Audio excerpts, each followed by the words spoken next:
और जिन लोगों ने राम को ही उपेक्षित कर दिया था और जिन लोगों ने भगवान राम के अस्तित्व पर ही प्रश्न खड़ा किए थे, वे केवल भगवान राम के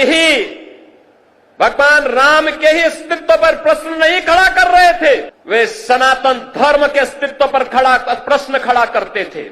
हमने जो कहा, ये डबल इंजन की सरकार ने जो कहा था वह तो करके दिखा दिया। अब अयोध्या की बारी है। अयोध्या को फिर से अपने आप को साबित करने की बारी है। और याद रखना, ये मां सीता की अग्नि परीक्षा बार बार नहीं होनी चाहिए। हमें इस अभिशाप से निकलना ही होगा। अयोध्या को भव्य और दिव्य रूप देना ही होगा। बहनों और भाइयों, ये सचमुच हमारे लिए अत्यंत आह्लादित करने वाला क्षण है। याद करिए, आज से 8 वर्ष पूर्व ये 8वां संस्करण है दीपोत्सव का। और प्रथम संस्करण में जब हम लोग आए थे, राम कथा मंडप भी छोटा था, भीड़ में उत्साह था, लेकिन एक ही स्वर गूंजता था। और वह स्वर एक ही गूंज रहा था, एक ही नारा लग रहा था। वह नारा था, चाहे वह संतों की ओर से, चाहे वह भक्तों की ओर से, एक ही नारा था कि योगी जी एक काम करो, मंदिर का निर्माण करो।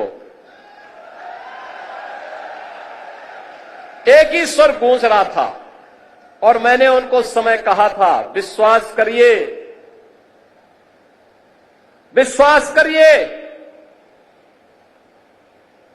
ये जो दीप आपके द्वारा जलाए जाएंगे केवल दीप नहीं है, ये सनातन धर्म का विश्वास है। प्रभु राम की कृपा अवश्य बरसेगी। 500 वर्षों के बाद वे अपने धराधाम पर अपने काज को प्रारंभ करने के लिए अवश्य कृपा बरसाएंगे। आप कार्य करिए, कृपा भगवान की अपने आप बरसने वाली है। और हम सब आभारी हैं प्रधानमंत्री मोदी जी के। जिस अयोध्या में 2017 के पहले बिजली नहीं मिलती थी, यहां की सड़कों की स्थिति, यहां के घाटों की स्थिति, यहां के मठ और मंदिरों की स्थिति, और जिन लोगों ने राम को ही उपेक्षित कर दिया था और जिन लोगों ने भगवान राम के अस्तित्व पर ही प्रश्न खड़ा किए थे, वे केवल भगवान राम के ही अस्तित्व पर प्रश्न नहीं खड़ा कर रहे थे, वे सनातन धर्म के अस्तित्व पर प्रश्न खड़ा करते थे। वे आपके अस्तित्व पर खड़ा करते थे प्रश्न, वे आपकी विरासत पर प्रश्न खड़ा करते थे। लेकिन कितना सदा सहता है हमारी, सदा सहता ही समझो, लेकिन आपकी सदा सहता विरोधी को कायरता नजर नहीं आनी चाहिए। और इसीलिए मैं कहने के लिए आया हूं आपसे आज, आपने 2017 के बाद जो भी कहा वह अयोध्या के अंदर हो करके रहा है। हम लोगों ने कहा था कि आपने कहा था, 17 में कहा था, इसी मंच पर उस समय कहा था, पूज्य संतों की उपस्थिति में कहा था कि योगी जी एक काम करो, मंदिर का निर्माण करो। बहनों और भाइयों, मंदिर का निर्माण तो हो गया है, रामलला भी विराजमान हो गए। आज हमारा अयोध्या धाम जो भी आता है, मैंने 22 जनवरी को दृश्य देखा है, 23 जनवरी को मैंने वह दृश्य देखा है, जब देश भर से आए हुए श्रद्धालु अयोध्या में भगवान राम के मंदिर का दर्शन करते थे। उनके आंखों में खुशी के आंसू थे। कोई पिलर को पकड़ करके आंसू बहाता था और कोई जमीन पे लेट करके भगवान को भी दंडवत करता था। उनके सामने शीश नवाता था, लेकिन अपने अश्रु बहा करके खुशियों को भी उजागर करता था।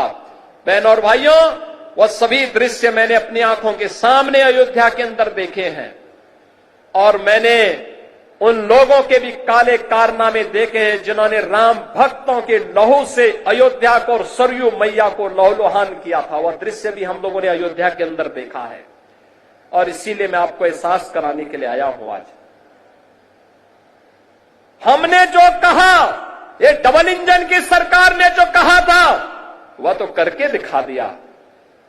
अब अयोध्या की बारी है। अयोध्या को फिर से अपने आप को साबित करने की बारी है। और याद रखना, ये मां सीता की अग्नि परीक्षा बार बार नहीं होनी चाहिए। हमें इस अभिशाप से निकलना ही होगा। अयोध्या को भव्य और दिव्य रूप देना ही होगा। इसके लिए अयोध्यावासियों को एक बार फिर से आगे आना होगा और इसी के लिए आज हम आपको एहसास कराने के लिए आए हैं। ये जो कार्यक्रम इतनी भव्य रूप में यहां पर आयोजित हो रहे हैं, ये जो स्वरूप है अयोध्या का, ये बदलावा स्वरूप आज दुनिया को अपनी ओर आकर्षित कर रहा है। कोई सोचता था अयोध्या में 4 लेन की सड़कें होंगी, धर्म पथ के नाम पर होंगी, राम पथ के नाम पर होंगी, भक्ति पथ के नाम पर होंगी, जन्मभूमि पथ के नाम पर होंगी। कोई जानता था इतने फ्लाईओवर अयोध्या के अंदर बनेंगे? कोई कभी कल्पना करता था कि अयोध्या, जहां 4 घंटे 5 घंटे बिजली नहीं मिलती थी, जो लोग आपको बिजली के लिए तरसाते थे, सड़ी हुई गर्मी में तरसने के लिए छोड़ देते थे, वे भी आज राम की दुहाई दे रहे हैं। जो लोग राम जी की पेड़ी में सड़े हुए जल में आपको स्नान करने के लिए मजबूर कर देते थे, वे भी आज अयोध्या आकर के अपना ताल ठोकना चाहते हैं।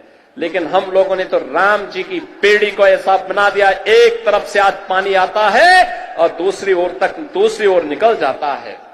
ऐसे लगता है जैसे हरिद्वार की राम जी की पेड़ी आज हर जी की पेड़ी बनकर के यहां के भक्तों को तार रही हो। आज अयोध्या को देश की पहली सोलर सिटी बना दिया गया है। नमामि गंगे में अविरल गंगा, निर्मल गंगा का काम हो रहा है।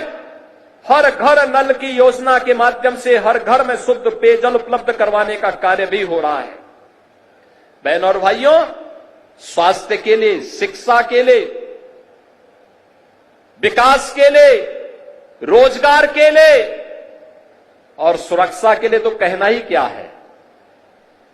बड़े बड़े गुंडे और दुर्दांत माफियाओं के ऊपर जब बजरंगबली की गदा चलती है ना, तो वे भी वैसे ही तड़पते हैं जैसे खर और दूषण तड़पते हुए मारे गए थे। और इसलिए बहनों और भाइयों, हम सबका संकल्प होना चाहिए। ये शुरुआत है, शुरुआत, और इस शुरुआत को मंजिल तक पहुंचाना है। मंजिल का लक्ष्य प्रधानमंत्री मोदी जी ने आप सबके सामने दिया है और मंजिल का लक्ष्य है 2047 में जब ये देश अपनी आजादी का शताब्दी महोत्सव मनाए, तब कैसा भारत हो। जैसे अयोध्या है ऐसे ही काशी में भी दिखना चाहिए, ऐसे ही मथुरा में भी दिखना चाहिए। बोले वृंदावन बिहारी लाल की। और ऐसे ही काशी में भी हो, हर हर महादेव के गुंजायमान से काशी बाबा विश्वनाथ धाम भी गूंजना चाहिए। जिस दीपोत्सव के कार्यक्रम को दुनिया की सदी की सबसे बड़ी महामारी कोरोना नहीं रोक पाई, इस बार कैसे होगा? प्रभु ने अपनी लीला दिखाई, इस बार भी हम सब यहां पर उपस्थित हो गए।